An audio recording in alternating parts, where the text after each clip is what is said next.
आस आम गोटे balloon pump तैयारी करवा।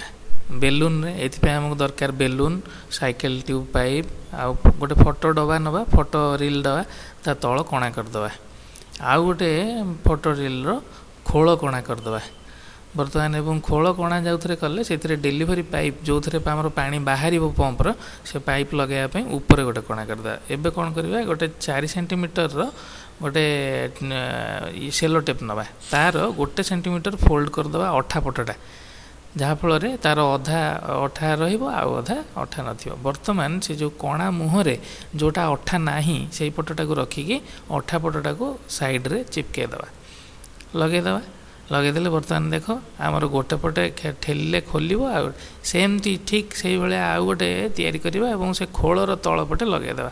ताहले सेथिरे भी मध्य एटा वन वे ट्राफिक हो माने गोटे पटे केवल आसुथबो, आर पट्टा गला बेलू बंद हो। देख ये चित्र केम देखा फुंकिले खोलुची एवं शोषिले बंद हो जाउची। बर्तमान एबे आमे ताको जोड़िबा, अठा जो खोल नहीं खोल को खोल मुहर लगेदेवा।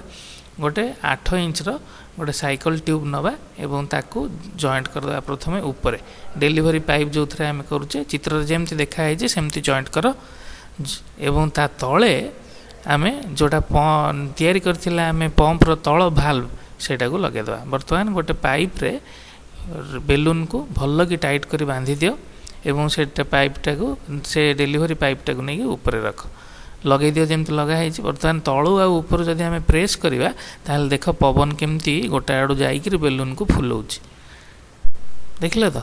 बर्तमान ताको जदि गोटे हाथ रे भी आम चिपिबा ताहले भी मध्य बेलून फुलिबो। बर्तमान ताको आम पंप पई व्यवहार करवा। पानी रो गोटे मग भितर बुड़े देले एवं ऊपर को तल को जदि आम करवा ताहले पाखापाखि 15 फुट पर्यंत ए पानी प्रेशर होकर बाहर को जीव। केते सुंदर पंप।